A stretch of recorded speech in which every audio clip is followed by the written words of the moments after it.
Hey guys, welcome to another episode. Hello, hello, hello. I hope everyone's doing well and everyone's safe and healthy and just getting through these days. Yes, definitely. All the prayers out to those, your loved ones. And again, we get through 2021 and beyond. So tonight we have a special guest, a gentleman who's been a pioneer in this industry. Basically, he started his career in 2008 when he was in Colorado when the legalization happened there. And he was originally from Florida and was looking forward to getting back to Florida and getting started in the industry. His name is Arby-Barraso, if I'm pronounce it correctly. You hit it right on the nose. So all good. That was actually really, really good. Thank you. So in 2013, he recruited his lifelong friend, Miss Laura Fuentes, a licensed compounding pharmacist, to start Green Roads, which became the leading privately owned CBD company in the U.S. with multiple awards to its name. Recognizing as a public education, Arby launched Cannabis Life Radio in 2016. And now in 2019, he became the founding member of the Florida Hemp Council. Welcome, Arby. How are you?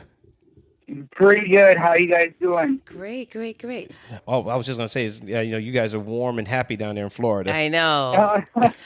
Listen, I know we were talking a little earlier. I do not envy you guys at all. So we're all good. You know, it's nicely 75 degrees over here. Perfect weather. About 10 mile an hour wind. So, yeah, I definitely wouldn't be taking a trip to you guys anytime soon. We're getting jealous. I'm going to have to send you some snow. I know. It's probably not halfway here, so we're all good. It'll probably just be a cup of water at that time. Yeah, right? So, again, thank you for joining us. So, Arby, we really wanted you to be on the show with us. And you have impacted us, our lives. I don't think you know. So before you were a guest here, have you heard of our story before? Actually, I have not. Okay. And I apologize about that. Don't worry. We talked a little bit prior, but I'd love to hear a little bit more about it. Okay, great. So believe it or not, you are really part of our story.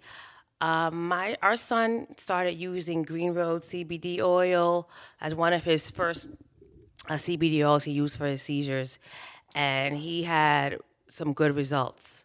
Yeah, some really definitely good results. Definitely really good results on your oil. And we were getting your oil from a friend of Osiris's who was, I guess, a distributor at that time. Like he did like... He's a brand ambassador. Yeah, wholesale. And he ran out of the oil. And we were out of the oil. So we were like... Panic mode.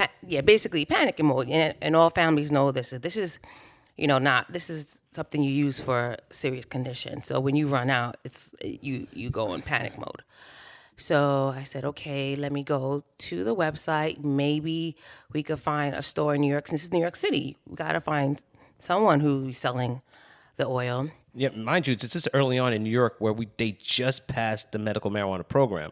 So we do have a card for his son, but the dispensaries were not really in any position to be able to treat pediatric issues. Yeah, a lot of the oil had alcohol in it, yeah, that's not good. Yeah, exactly. So we were on your oil, and so then I ended up calling the company, and it was a Saturday, and a young lady of Ivy Gonzalez picked up. Awesome young lady. Awesome. Okay. And I know Ivy. Yeah, so we were like, so we really connected because she was from New York as well, and she transplanted to Florida. We connected. She told me where I can get the oil in New York, and I also told her a story about our son, who was having at that prior to CBD oil about 100 seizures a day, kind of regressed in his skills in terms of speech and language. So she was impressed with our story, and then she said we do have a scholarship program. And at that time, Osiris had lost his job, and we really couldn't afford the oil. We really couldn't. It was like, not pay this, to pay for the oil. So she said, but I didn't let her know that. But she was like, we do scholarships. And make a long story short, we ended up getting a scholarship, and you and Ivy supported us, and without questions asked, through a system, and gave us oil. And we will ever appreciate you and Ivy for everything you've done for us, and particularly at a time where we couldn't really afford it. And that's why we're so grateful to have you on the show. And like, you were definitely part of our journey. So yes, Wow. thank you. No, that's pretty damn cool. Yeah. So basically, we came full circle, throughout the show, because again, like we said, it's about our journey. So we wanted to connect with everyone who had a part in this, because we couldn't have done it. So, Well, that's honestly, my eyes get a little watery, to be honest with you, because I could hear the emotion in you guys' voice, and it was part of our journey and what we wanted to do, because we understood, the families were going through, hard times. I mean, it's hard to have, a child that needs the parents' attentions, or just kind of in any situation, really. But I'm glad we were able to help you guys out and make a difference, because that's really what this industry is about, is making a difference, and really unifying what this plant could actually do for people.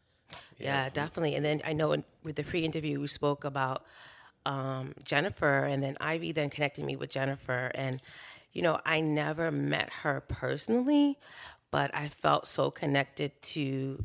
You'll go on. I want you to go talk about the EJ Foundation, of course. But I didn't. We did connect and talk over the phone, and I felt very connected to her. Very connected to her. Yeah. Oh, so you had spoken to Jennifer? Yes. Yeah, we actually talked to her a couple of times. We connected. When he passed, I sent her something in the mail. Because when you have a child, when you have parents connect, because we get each other. You get what I'm saying, Yeah. Arby?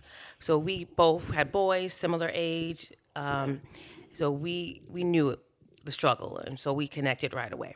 Yeah, and we thank Ivy for everything, because she was always available, weekends, weeknights, just constantly be able to text her and just tell, hey, look, we're in a need, and she responded quickly. I got you guys.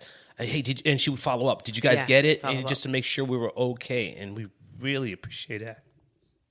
Yeah, that is. Our customer service. Everybody in our Green Road family has. We've had people work for us for 5 years. Our customer service. Everybody's been with us for over 2, and I think everybody, tries to go over and beyond. Like, we don't outsource anything. We kind of keep everything in house. So a lot of our people really, really get personally involved with families, because they're kind of walking them through situations. And I'm so happy that Jennifer was able to share her story, because there's made such a huge impact on our business and our life. Really, they'd come over and hang out with us, and we would go to the park and film, and EJ would be jumping around all over the place, and it was just so cool to kind of watch, the progression. And obviously it hurt a lot as he got worse, towards the end. But we were blessed to have him in our lives and really just kind of show us the importance of what we were doing, just not selling a product to a smoke shop or it was really about, people, touching lives. And I've seen a lot of that, and it's really emotional to this day. You guys sharing your story, I had to kind of take a pause back, because it definitely, it hits you, because it's just so important to be able to do something like that for a family like you guys. So I'm glad we were able to come through and help you guys out. Yeah, thank you. Thank you so much. Can you tell the listeners some more about the foundation, the EJ Foundation? Yeah, we were starting the EJ Foundation. It never really caught traction, but what we did do is we kind of used that for knowing that we needed to support families, because he kind of showed us, the importance of doing that. So between Joe DiMaggio's Children's Hospital, Jennifer, her grandmother, her mom, actually, EJ's grandmother, that really kind of just put the word out there. And I think we were talking about earlier about you having a product possibly in New York that had alcohol, or you never, back then you really didn't know because a lot of people weren't testing full panel. And I think that's one of the challenges in our space is I think some people really try to do good with products that they're trying to make for family or for friends or for people that may have an illness. And they don't recognize that they should be testing their products completely.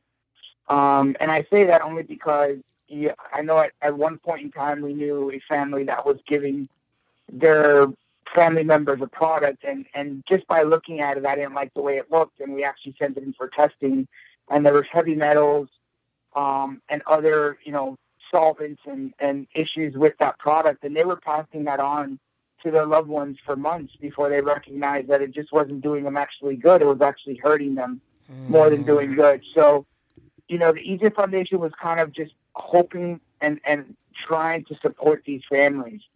And I think we've never really done it completely justice in reference to actually completing that foundation and creating a almost like what you guys are doing now, which is a podcast education. Yeah. Talking to doctors, talking about yourselves, talking about relationships on how, marriages or couples, what they go through when they have these challenges with one of their child.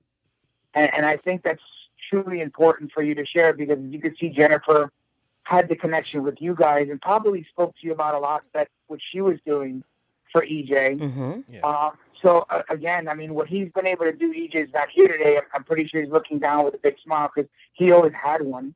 Yeah. And he was always so exuberant with energy and so awesome. Having that and you guys having those conversations, I'm sure gave you some sort of direction and comfort on, what she was doing and how the product was working for EJ. Yes, and it motivated us too as well. I saw some videos of him, and I'm like, oh my God, this kid's going. He was adorable. I'm like, oh, and so he was huge, man. He was a football player, middle linebacker, that other kid. Oh man! And the funny thing is, our son's growing to becoming one as well. I think more of an offensive lineman. I'm scared. But the difference is, just something as small as a scholarship means so much, especially when you have your back against the wall as a parent, and it's only one income, and you need this thing, this plant to help your child, because you've seen the results. That there's opportunity for that child to develop from it, and it's like, you freak out, you panic. It's like, okay, what do we do? What's our next move? It's like, okay, where are we gonna get? It's like, do we pay a bill? Do we, we actually go food shopping? Do we, we have to make this hardcore decision. It's like really scary. No, and it wasn't very inexpensive product back then. Yeah.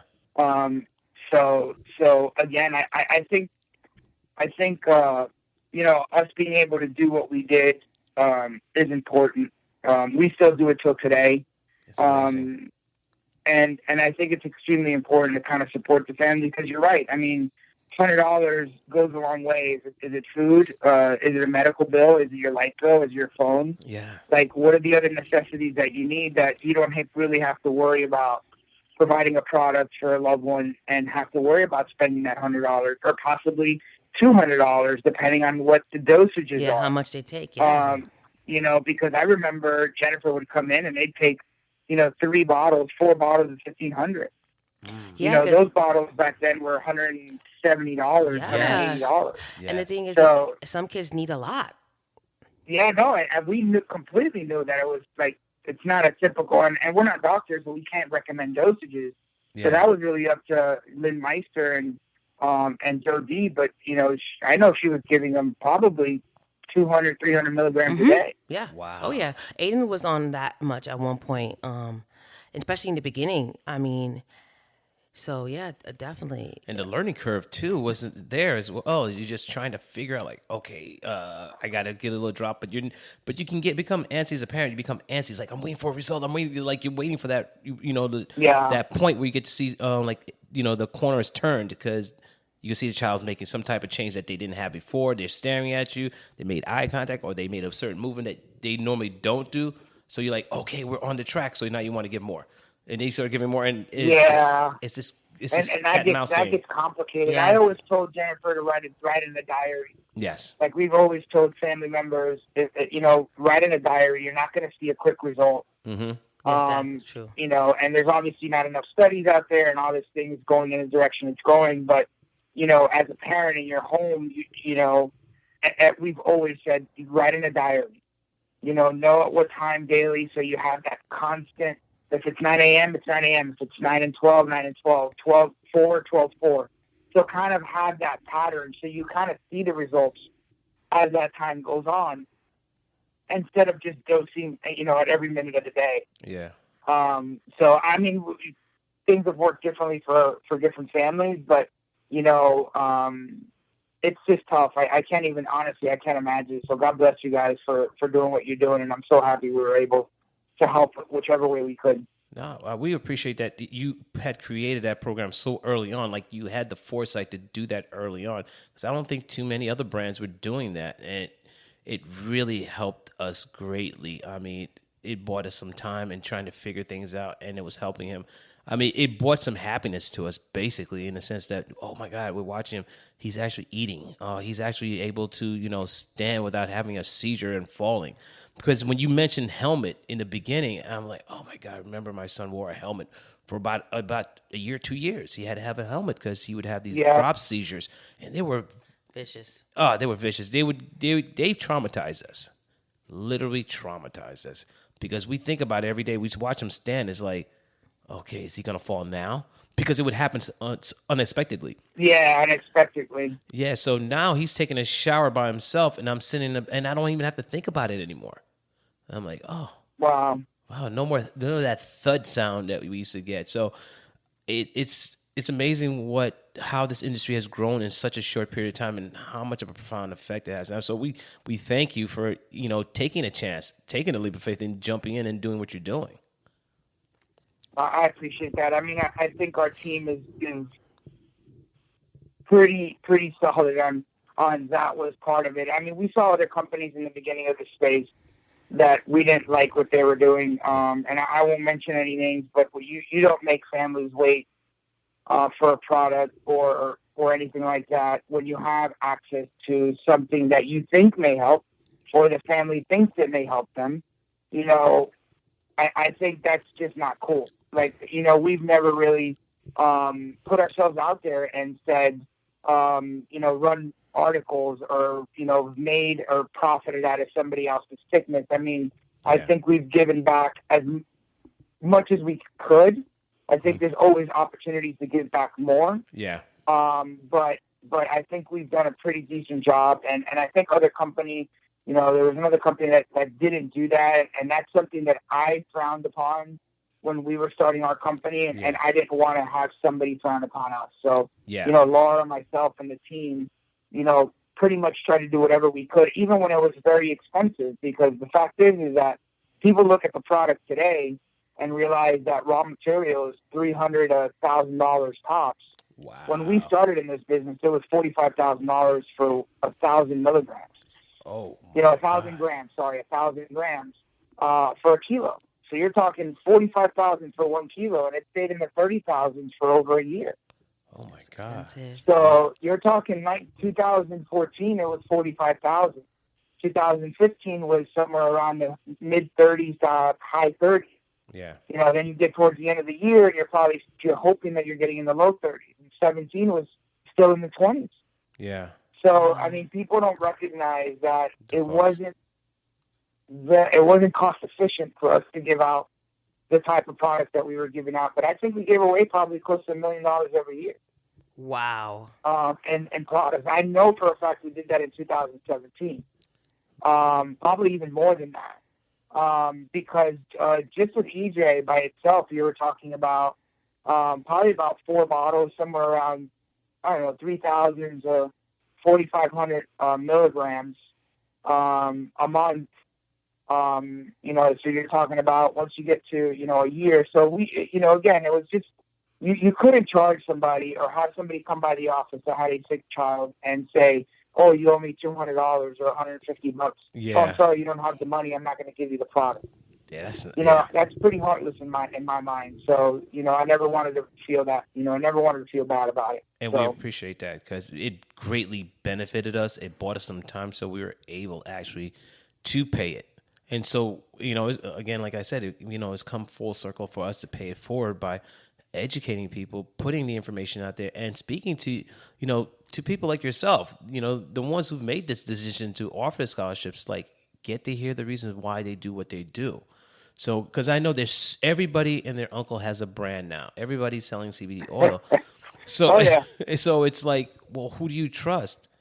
And, for us, it's like we're only going to recommend the brands that we've trusted, we spoke to.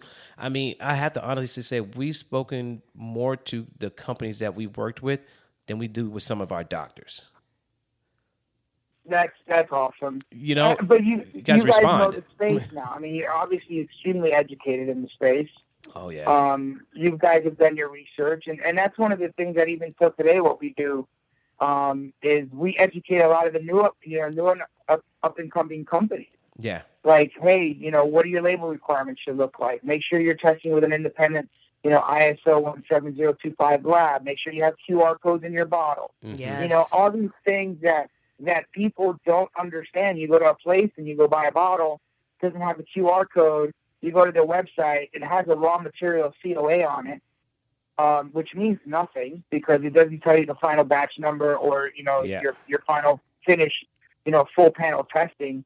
And now you don't know. And you typically started in this business or buying this product because you're either giving it to somebody or you're helping a family member or something similar to that. Because us as personal as human beings, we take anything. We'll be like, I'll take it. Yeah. But when you're giving something to somebody else, you kind of research the product a little more, and you got to give it to a loved one. So you should do your due diligence on products. Okay. There's good companies out there. There's really good companies out there that are doing the right thing, but there's a lot of bad ones. Yeah, we've come across that because I worked actually in the industry in trade shows because I think I think at one point we almost met each other. I think it's either in New York or L.A. The Cannabis World Congress.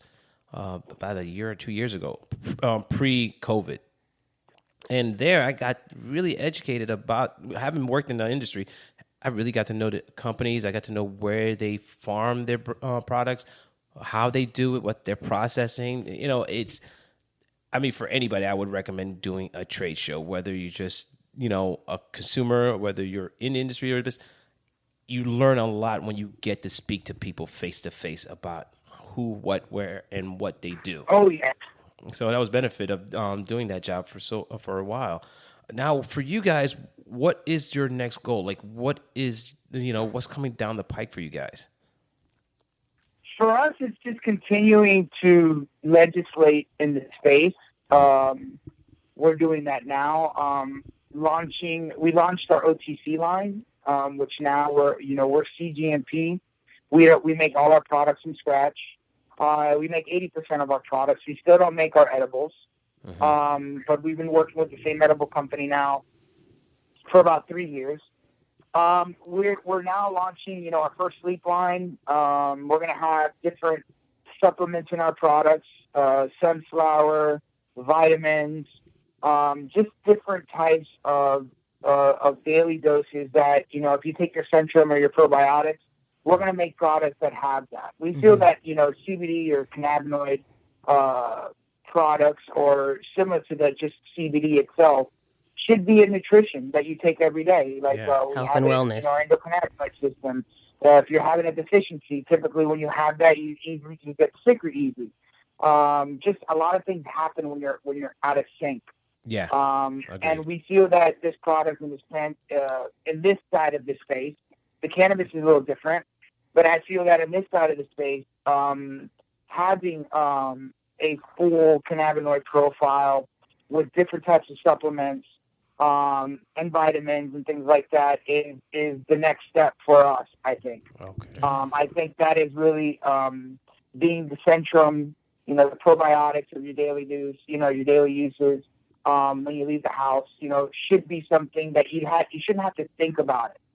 It should be on something that you take where you don't have to take it separately, or you have that mixture of, well, I got all my vitamins in today, plus I got a cannabinoid. So I think that's really the direction that our company's going. The OTC certificate for us, or getting certified OTC, was big because now we could actually add certain focused items to what people are looking for, whether it's pain, whether it's sleep, whether it's immune boosters, things like that, where we could kind of specify why somebody's looking for a product when you couldn't really do that before. Yeah. And again, it's really going to be CBD or cannabinoid is going to be an ingredient, but really we're going to focus on what that delivery system, whether it's an immune booster or a pain, something for pain on a topical style product, we'll be able to focus on certain things to call it pain and use the cannabinoids as an ingredient, but now people know what they're using it for, which I think is still missing in the space. Attention Cannabis Podcast listeners. You can now listen to your favorite Cannabis podcast ad-free with the MJ Bulls mobile app. Just download the free MJ Bulls mobile app to your smartphone to start enjoying Cannabis podcasts with no commercials. Go to Apple Apps or Google Play to get the MJ Bulls Cannabis Podcast app today. Can you tell the listeners about the legislation in the laws of CBD in Florida? Just to give I know things are changing. I know it was very different in New York in terms of Florida in the CBD space when it first came out. Yeah, I mean, for us, that was one of the main reasons. Once I left Colorado, we kind of knew when we were building our business that we couldn't allow the legislators or the powers that be, eliminate this business by a stroke of a pen. We've seen, what the government can do, good, bad, or indifferent, in reference to a stroke of a pen. No matter, again, we're bipartisan. We deal with, Republicans, we deal with Democrats, we deal with libertarians, or, whatever you want to deal with, as long as the agenda is driven and we get to a solution for the industry, that's really what matters. So for us, it was passing the pilot program in 2017, which now allowed us to at least start growing a hemp plant here in the state of Florida. We brought mother plants from Colorado at that point through FDACs. We actually had to notify all law enforcement from Colorado to Florida from an 18-wheeler that had just about 50 or 60 mother plants in there, which is kind of funny.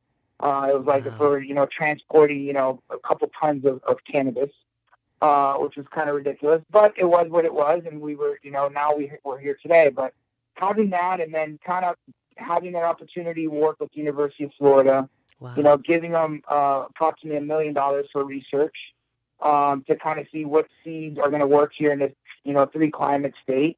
And it is 3 climates for us. I mean, northern Florida is different than, South Florida than the Homestead area. But what we wanted to do is once we had that opportunity with the university, we went and lobbied for a bill that was called the SB 1020. That was important. It was an election year. We had Nikki Fried, that was sitting actually on my medical marijuana advisory board. So I'm the chairman of that. That advised the county on what directions they should take in the space. I had actually the pleasure to have Nikki Fried sit next to me, and we had a great relationship. She actually announced her running for that seat in Cannabis Life Radio, if I'm not mistaken, in 2017 and beginning of 2018. And she was the right candidate for us. So again, she's a Democrat, highest ranking Democrat in the state.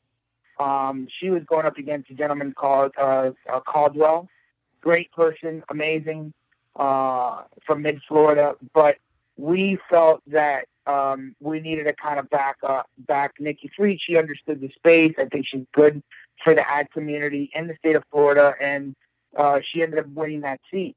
So that makes her now the highest ranking Democrat for Florida, and understood the space that needed to move forward. So while we were drawing up the bill, we actually took a lot from Indiana Act 52, which is the first state to actually put QR codes for products. I think we were the first company ever to have QR codes with independent lab tests from a third party on our products. And that law passed in middle of 2018. July 1st, it was signed into law in Indiana. So we grabbed some of that and actually created the bill called SB 1020, which helped regulate labeling requirements, testing requirements, QR codes, independent labs from the 17025. You couldn't own the laboratory if you're in the cannabis or hemp industry. And then that bill also led to pass away for farmers to be able to grow in the state of Florida, which today is huge because I think Florida's doing an amazing job in growing hemp. I think we'll definitely be one of the leaders in the country. I think they're extremely advanced. I think we've learned a lot from other states and the mistakes that they've made in the space.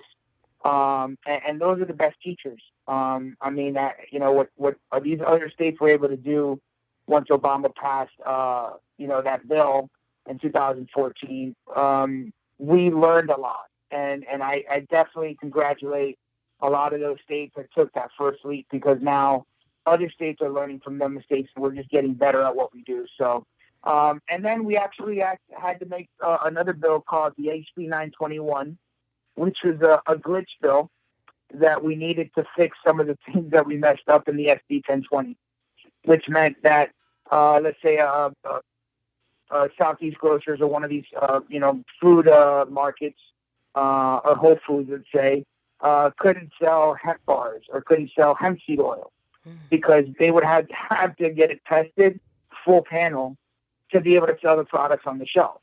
Oh, It had no CBD in it. yeah, it's not the same. They weren't too happy about that, to be honest. It's expensive. So yeah, we kind of overlooked a couple things, but we did make up for it the following year. That law, the HB 921, was just signed in this year. 2020, summer of 2020.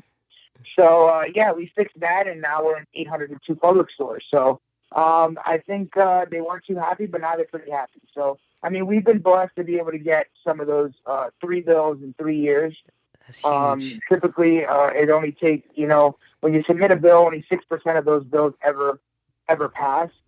And we were lucky and blessed enough to have a great team of partners in the space help lobby for those bills and ended up getting 3 bills passed in 3 years. So I think we've done a great job. I think our ad commissioner has done an amazing job, Nikki Freed. That would be an amazing interview for you guys if you have the opportunity, her or Holly Bell. Which really is almost like her, czar, besides Nikki, our commissioner. So I've seen a lot of other states kind of pick up that legislation. Texas has the HB 1325, almost follows identical to Florida guidelines. They have a little bit of a different twist to it, but QR codes, full panel testing on products, GMP. Has to be a GMP facility. So those are things that now the industry's catching up to. I think actually your state has a law called 7860, if I'm not mistaken, that also is asking for QR codes on those labels. So now it's just up to the FDA to kind of, put their footprint on it and sign off on something that the industry could be proud of and really set the pace for some type of blueprint that the industry could thrive off. That would be wonderful. When you mentioned the FDA, okay, I'll keep my comment. But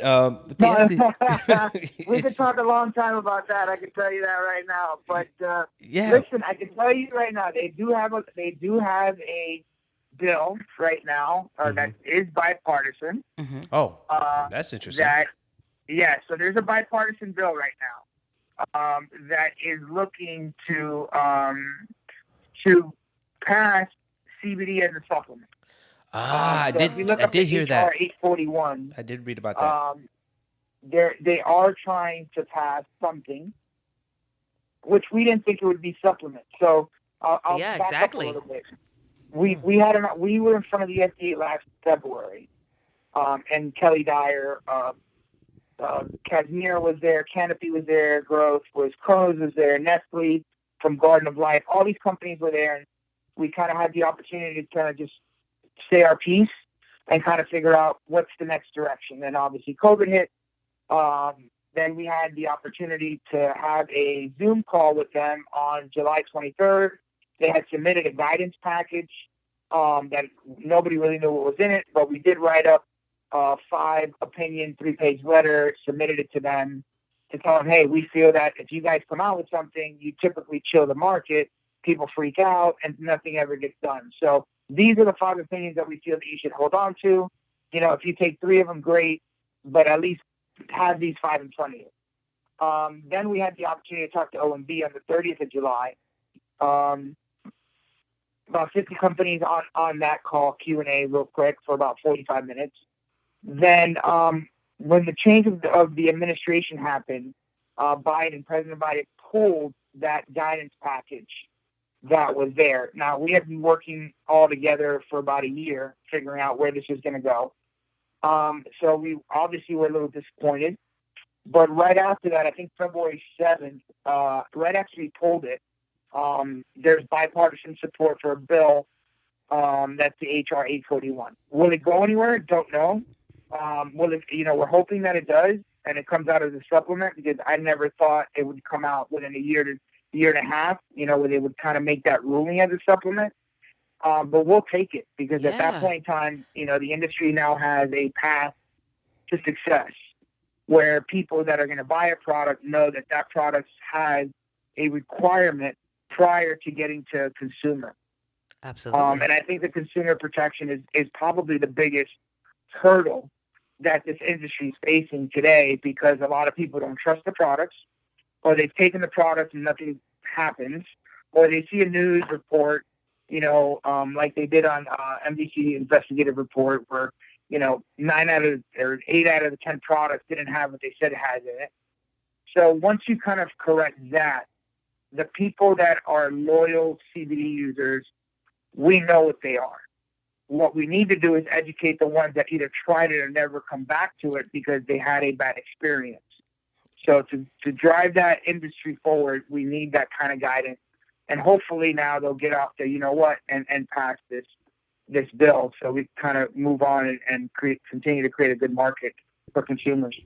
That's awesome. And I think we're playing a role in that, because eventually once we launch, we'll make an announcement that we're going to be launching a podcast website, and we're going to have selected brands. We're looking for our, brands that we've worked with and that we've used and we know and trust, that we will be, looking to partner up with, because it's hard. It's, as parents, when we first started, it was like, where do we go? What do we do? Who do we speak? In fact, even the doctors who were recommending, the scripts for us to be able to get a card, They didn't tell us what to do. They had no clue.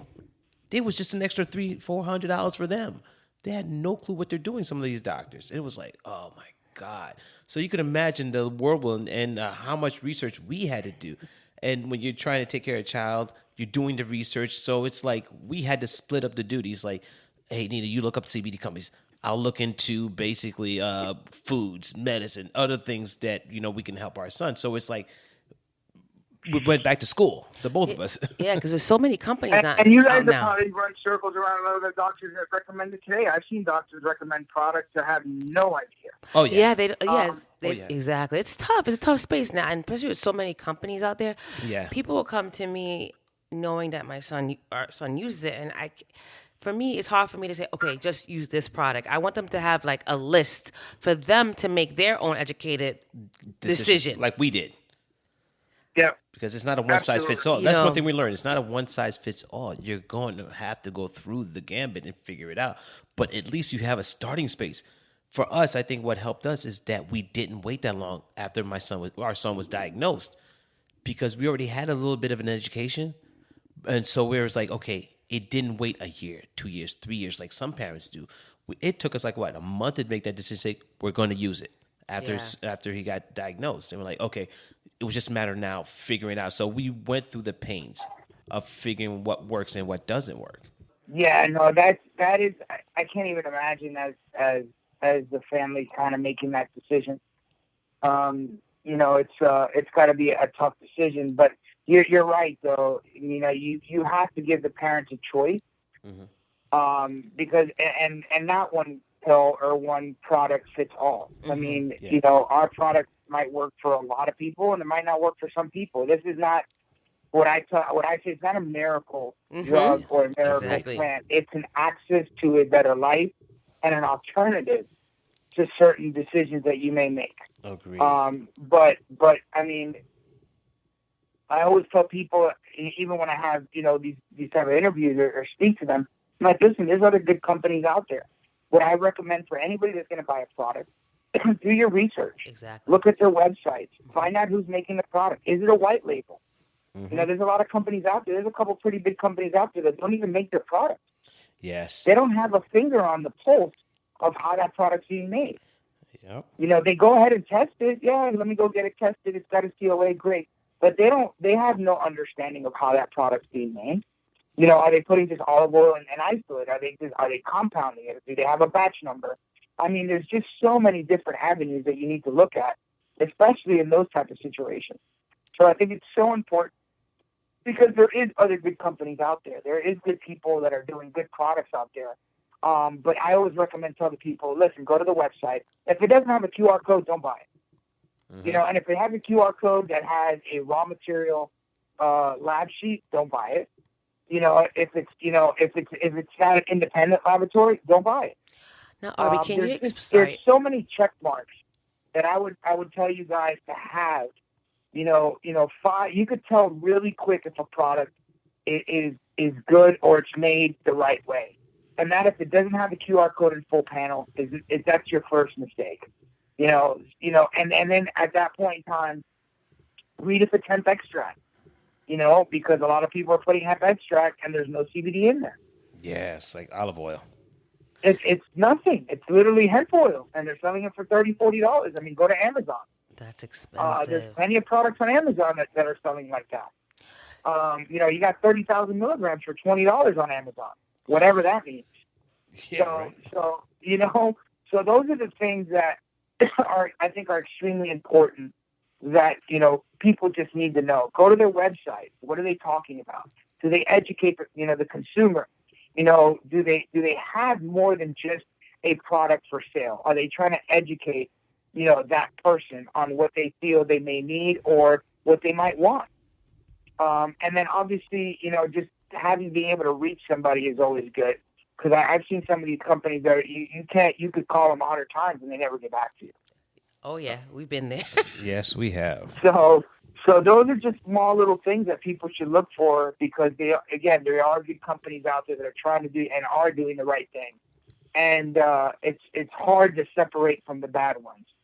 So it's always good to kind of educate that consumer on this is what you should look for. And if it's not there, don't buy it. Agreed. Thank you on that point. I would just have to say thank you again for being on our show and sharing everything. And we apologize. No, we don't apologize for, surprising you with the fact that you had a part in our lives, that Green Rose was there. You kind of did surprise the hell out of me, to be honest. I mean, my eyes got extremely watery, and I'm definitely... we were expecting that. My wife's idea. I definitely went through a little bit of hardship right there. I had to take a couple seconds off. Yeah, but we that was our goal. So we're like going on this tour of really going out and reaching out and thanking people. So when you and I connected on LinkedIn and you said, yeah, sure. I'm like, he has no idea.